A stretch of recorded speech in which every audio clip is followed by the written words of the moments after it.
الساعة لآتية فاصفح الصفح الجميل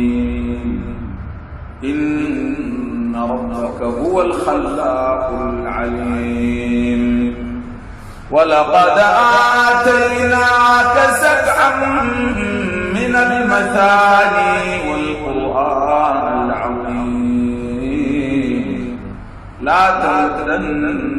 عينيك إلى ما متعنا به